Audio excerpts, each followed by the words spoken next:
नमस्कार, स्वागत है आपका। आप देख रहे हैं 10 का दस्तावेज और मैं हूं आपके साथ आयुषी नेगी। बुलेटिन की शुरुआत करेंगे बड़ी खबर के साथ। लखनऊ से बड़ी खबर आपको बताते, अवध चौराहे के पास स्कूटी में अचानक से आग लग गई और देखते देखते स्कूटी जलकर राख हो गई। स्कूटी सवार युवक ने भागकर अपनी जान बचाई। ट्रैफिक में खड़ी स्कूटी में अचानक से आग लगी। तस्वीरें भी आप देख रहे हैं, किस तरीके से आप देखिए, ये तस्वीरें सामने आई हैं आप लखनऊ से, जहां अवध चौराहे पर अचानक से स्कूटी में आग लगी और देखते ही देखते पूरी स्कूटी जलकर खाक हो गई। हालांकि स्कूटी सवार युवक ने अपनी जान बचा ली। ट्रैफिक में खड़ी होकर अचानक से इस स्कूटी में आग लग गई और इस आग के बाद आसपास अफरा तफरी का माहौल हो गया।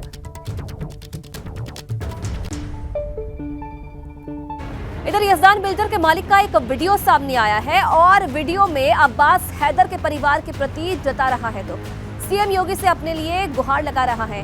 यजदान बिल्डर्स ने ही अलाया अपार्टमेंट बनवाया था और यजदान बिल्डर के मालिक की तलाश पुलिस कर रही है। मामले में यजदान बिल्डर का कोई लेना देना नहीं है। ये वीडियो अब सामने आया है। साइम यजदानी है यजदान बिल्डर का मालिक और यजदान बिल्डर ने ही अलाया अपार्टमेंट को बनवाया था। और आपको बता दें कि वीडियो में अब्बास हैदर के परिवार के प्रति दुख जता रहा है। डीजीपी उत्तर प्रदेश साहब एवं पुलिस कमिश्नर ऑफ लखनऊ के साथ साथ कोतवाली हजरतगंज के तमाम सम्मानित अधिकारियों को ये बात जाहिर करना चाहता हूँ, बताना चाहता हूँ, प्रार्थना करना चाहता हूँ, गुजारिश करना चाहता हूँ कि जिस तरीके से इस घटना में मुझे बदनाम करने की और आप सभी आला अधिकारियों के साथ साथ माननीय मुख्यमंत्री जी को भ्रमित करने की जो एक साजिश रची जा रही है, उस पे से मैं आज इस घटना के 2 दिन बाद आप सबको सबकी बातें सुनने के बाद आज ये अपना बयान आप लोगों के सामने जाहिर कर रहा हूँ। इधर लखनऊ के अलाया अपार्टमेंट की बिल्डिंग हादसे के बाद अब लखनऊ विकास प्राधिकरण सख्त नजर आ रहा है। एलडीए के अधिकारियों के सूत्रों के मुताबिक एलडीए अब यजदान बिल्डर पर शिकंजा कसने की तैयारी कर रहा है और इसी क्रम में एलडीए यजदान बिल्डर के अन्य भवनों की तलाश में भी जुट गया है। यजदान के अन्य भवनों को अब चिन्हित किया जा रहा है।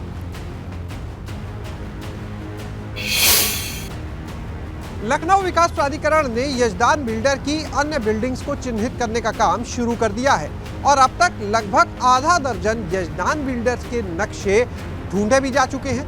सूत्रों की माने तो इनमें से 2 से 3 नक्शे पास हैं, जबकि इतने ही नक्शे निरस्त भी किए गए हैं। अब एलडीए इन नक्शों के आधार पर इन बिल्डिंग्स की लोकेशन और उससे जुड़ी हुई अन्य जानकारी तलाशने में जुटा हुआ है। कैमरा सहयोगी हरिओम के साथ शैलेश अरोरा, एबीपी गंगा, लखनऊ। और अगली खबर उन्नाव से है, जहां लखनऊ आगरा एक्सप्रेसवे पर हादसा हो गया। डिवाइडर से टकराकर एक कार अचानक से पलट गई और मौके पर अफरा तफरी मच गई। हादसे में कार सवार 2 महिला समेत 3 लोग घायल बताए जा रहे हैं। हालांकि घायलों को इलाज के लिए अस्पताल में भर्ती करवाया है। कार सवार लखनऊ से दिल्ली जा रहे थे और बेहतर इलाज के लिए लखनऊ ट्रॉमा सेंटर रेफर किया है। बिहटा मुजावर थाना क्षेत्र के आगरा लखनऊ एक्सप्रेसवे पर यह हादसा हुआ। ये बड़ी खबर मिल रही है। डिवाइडर से अचानक से ये कार टकराई, जिसके बाद ये पलट गई और 3 लोग घायल बताए जा रहे हैं। लखनऊ से दिल्ली ये कार सवार जा रहे थे।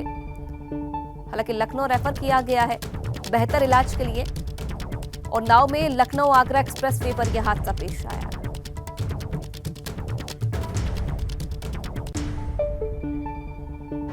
अगली खबर कानपुर से है, जहां एक शख्स ने कुत्तों का भौंकना इतना नागवार गुजरा कि उसने अपनी लाइसेंसी रिवॉल्वर से 2 कुत्तों को गोली मार दी, जिसमें एक कुत्ते की मौत हो गई है जबकि दूसरा घायल है। स्थानीय लोगों ने आनन फानन में घायल कुत्ते को इलाज के लिए पशु चिकित्सालय पहुंचाया। इधर मामला काकादेव थाना क्षेत्र के सर्वोदय नगर इलाके का है। कुत्ते को गोली मारने का आरोपी ज्ञानेंद्र शर्मा नाम का शख्स है और पुलिस आरोपी पर केस दर्ज कर मामले की जांच में जुट गई है।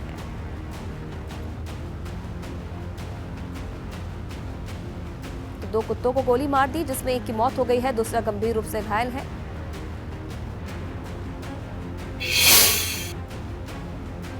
इधर गाजियाबाद में रील बनाने के चक्कर में एक युवक बीच सड़क पर पुलिस बैरिकेड्स के साथ खिलवाड़ कर रहा है। साथ ही साथ तेज आवाज में गाना बजाने की वजह से भी कार हिल रही है और युवक पुलिस की बैरियर हटाकर जांच कर रहा है। फिलहाल रील बनाते युवक का वीडियो वायरल होने के बाद पुलिस मामले की जांच में जुट गई है।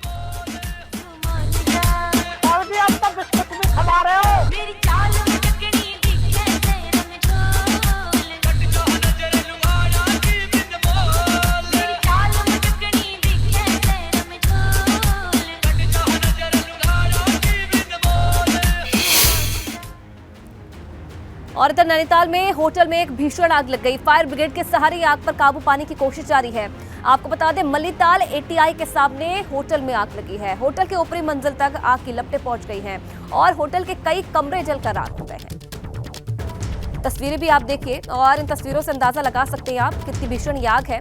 नैनीताल की ये तस्वीरें हैं जहां ये होटल है, इसमें अचानक से भीषण आग लगी। हालांकि फायर ब्रिगेड को सूचना दे दी गई है और फायर ब्रिगेड के सहारे अब आग पर काबू पाने की कोशिश की जा रही है। मल्लीताल एटीआई का ये इलाका बताया जा रहा है जहां पर इस होटल में आग लगी। ऊपरी मंजिल तक आग की लपटें पहुंची हैं और अब हर संभव कोशिश की जा रही है कि कैसे भी करके इस आग पर काबू पाया जाए। और आप देखिए किस तरीके से फायर ब्रिगेड की गाड़ियां मौके पर पहुंच चुकी हैं और आग पर काबू पाने की कोशिश फिलहाल की जा रही है। एक्सक्लूसिव तस्वीरें आप देख रहे हैं। हालांकि आग किस कारण से लगी है इसकी जानकारी अभी नहीं मिल पाई है, लेकिन फिलहाल प्राथमिकता ये है कि कैसे भी करके इस आग पर काबू पाया जाए और इसके लिए फायर ब्रिगेड की जो गाड़ियां हैं वो कड़ी मशक्कत कर रही हैं। तो मल्लीताल एटीआई के सामने ये होटल स्थित है जहां अचानक से अज्ञात कारणों की वजह से आग लगी और अब देखते देखते जो आग है वो बढ़ती जा रही है। हालांकि फायर ब्रिगेड मौके पर पहुंच चुकी है और अपने स्तर पर अब आग पर काबू पाने की कोशिश की जा रही है। नैनीताल का ये होटल बताया जा रहा है और एक्सक्लूसिव तस्वीरें भी आप देख रहे हैं किस तरीके से कड़ी मशक्कत करनी पड़ रही है फायर ब्रिगेड कर्मियों को इस आग पर काबू पाने की। मल्लीताल एटीआई के सामने ये होटल बताया जा रहा है जिसमें ये आग लगी है। वाराणसी में महात्मा गांधी काशी विद्यापीठ यूनिवर्सिटी के छात्रों ने विषय बदलवाने की मांग को लेकर जमकर हंगामा किया। आक्रोशित छात्रों की माने तो प्रवेश के दौरान उनसे ये कहकर विषय भरवाए गए थे कि बाद में वो बदल नहीं जा सकेगा और अब परीक्षा होने वाली है और छात्र अपना विषय बदलवाना चाहते हैं। इधर विश्वविद्यालय प्रशासन अब मना कर रहा है। उधर विश्वविद्यालय प्रशासन का कहना है कि छात्रों की इच्छा के अनुसार विषय नहीं बदले जा सकते हैं क्योंकि यूनिवर्सिटी में हर विषय के लिए निर्धारित सीट है।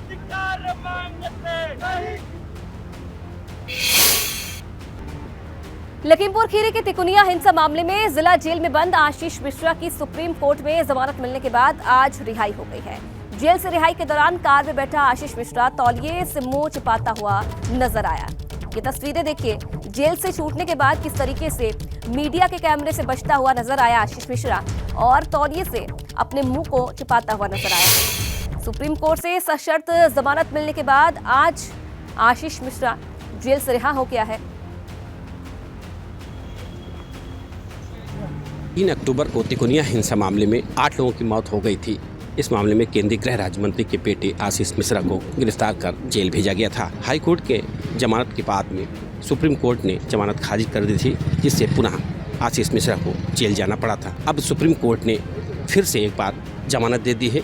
आशीष मिश्रा जेल से रिहा हो गए हैं। आशीष मिश्रा जेल के पिछले गेट से होते हुए अपने परिजनों के साथ अपने घर पहुंच गए हैं। आपको बता दें कि आशीष मिश्रा को लगभग 1 सप्ताह के अंदर लखीमपुर भी छोड़ना पड़ेगा। नवीन अवस्थी, एबीपी गंगा, लखीमपुर। यूपी के सीएम योगी आदित्यनाथ आज राजस्थान के दौरे पर थे, जहां उन्होंने जालौर में नीलकंठ महादेव मंदिर के जीर्णोद्वार और मूर्ति प्राण प्रतिष्ठा कार्यक्रम में हिस्सा लिया।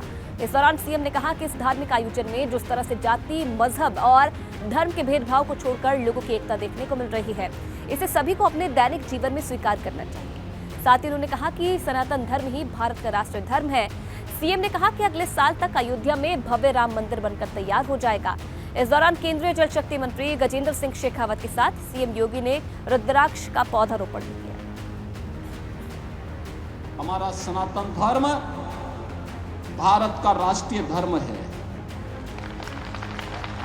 हम सब अपने व्यक्तिगत स्वार्थों से ऊपर उठ करके अपने इस राष्ट्रीय धर्म के साथ जुड़ते हैं।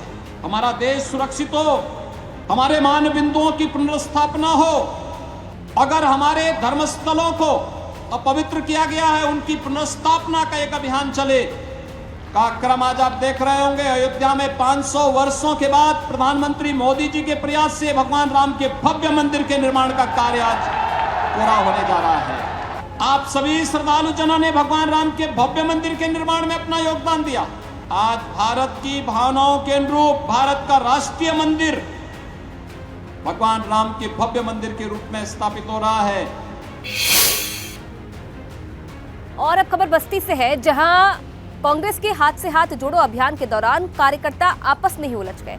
दरअसल यहां फूल माला को लेकर दो वरिष्ठ कांग्रेसी नेताओं नवरदेश्वर शुक्ला और गंगा मिश्रा ने आपस में ही बहस शुरू कर दी और ये सब कुछ प्रांतीय अध्यक्ष वीरेंद्र चौधरी के सामने हुआ।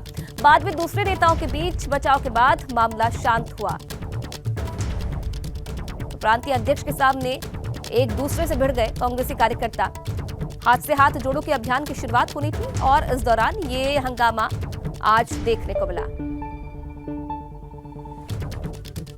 कांग्रेस के हाथ से हाथ जोड़ो अभियान में जो कार्यकर्ता थे वो आपस में भिड़ते हुए नजर आए।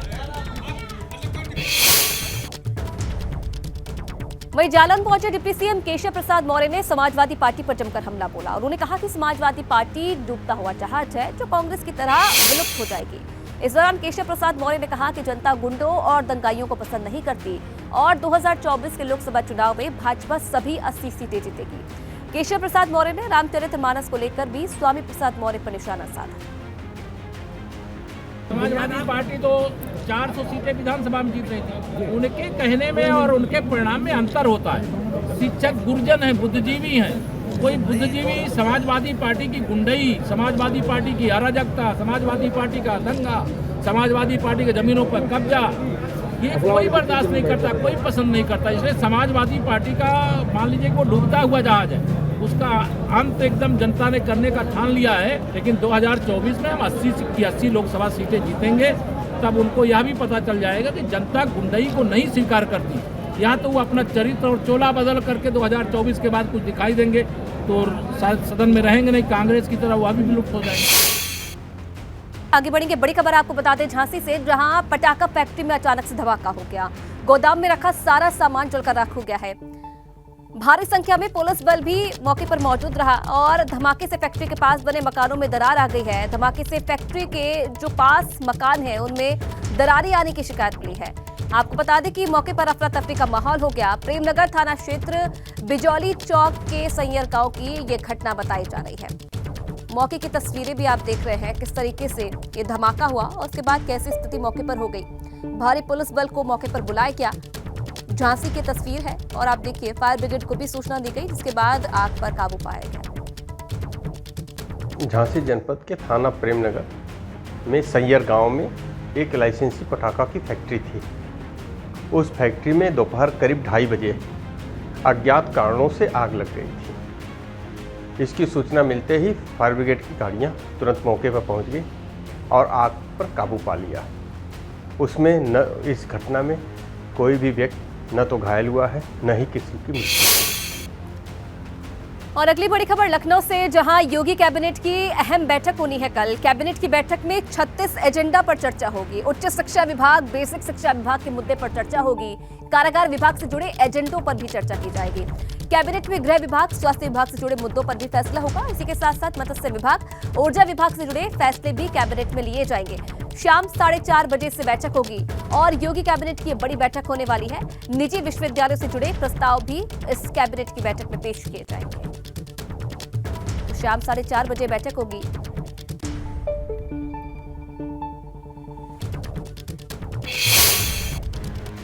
इधर निर्वाचन आयोग ने उत्तराखंड में मतदाताओं की फाइनल सूची जारी कर दी है। प्रदेश में नए मतदाताओं को जोड़ने के लिए 9 नवंबर 2022 से 10 जनवरी 2023 तक विशेष अभियान चलाया गया था। नई सूची के मुताबिक राज्य में 81,67,568 मतदाता पंजीकृत है। इनमें पुरुष मतदाता 42,35,953 हैं और महिला मतदाता 39,31,320 है, जबकि प्रदेश में ट्रांसजेंडर मतदाता 295 हैं। सर्विस वोटर की संख्या 93,962 हो गई है और कुल पोलिंग स्टेशन 11,667 है। राज्य में 1,34,461 नए मतदाता पंजीकृत हुए हैं, जबकि मतदाता सूची से 52,381 मतदाताओं के नाम काटे गए हैं। पूरे भारतवर्ष में हर राज्य में एक ही दिन 5 जनवरी को होता था। इस बार इन 4 राज्यों में अलग से इसलिए हुआ है कि ERO नेट 2.0 ये जो हमारे SDM फॉर्म को स्वीकृत करते हैं, वो जो पोर्टल है वो पायलट प्रोजेक्ट के रूप में इन 4 राज्यों में इसमें अपडेशन चल रहा था और ये काम अब जाके ख़त्म हुआ, तो इसलिए इन 4 राज्यों में थोड़ा सा डिले हो गया है और ये अंतिम प्रकाशन इन 4 राज्यों में आज हुआ है। जो हमारा प्रोग्राम था ये 9 नवंबर से शुरू हुआ था, जैसे जिस समय हमारा ड्राफ्ट पब्लिकेशन हुआ था। ड्राफ्ट पब्लिकेशन हमारा वो होता है जो कंटिन्यूस अपडेशन के बाद हमारी निर्वाचक नामावली जिस दिन बन जाती है और जिस दिन के बाद हम विशेष अभियान चलाते हैं, तो उस दिन हम अपना ड्राफ्ट पब्लिकेशन करते हैं, आलेख्य प्रकाशन करते हैं। तो वो 9 नवंबर को हमने किया था, 9 नवंबर से स्टार्ट हुआ था और 9 नवंबर से लेके 8 दिसंबर तक हमारा फॉर्म लेने 6, 7, 8 जो विभिन्न प्रकार के प्रारूप होते हैं, ये प्रारूप पूरे जनपदों में, पूरे तहसीलों में और PLO स्तर तक ये लिए गए थे। और अगली खबर रुड़की से है, जहां रोडवेज की हड़ताल से यात्रियों की परेशानी बढ़ गई है। कर्मचारियों ने विभिन्न मांगों को लेकर कार्य बहिष्कार कर दिया और कर्मचारियों के कार्य बहिष्कार से अब यात्री मुश्किल में है। दिल्ली से देहरादून की बसों के इंतजार में यात्री बैठे रहे। दिन भर रोडवेज परिसर में बसें खड़ी रही, इसका खामियाजा यात्रियों को भुगतना पड़ा।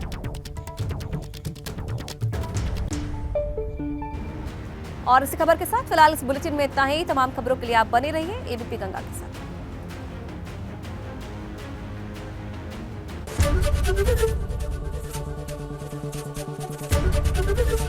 ABP गंगा, खबर आपकी, जुबान आपकी।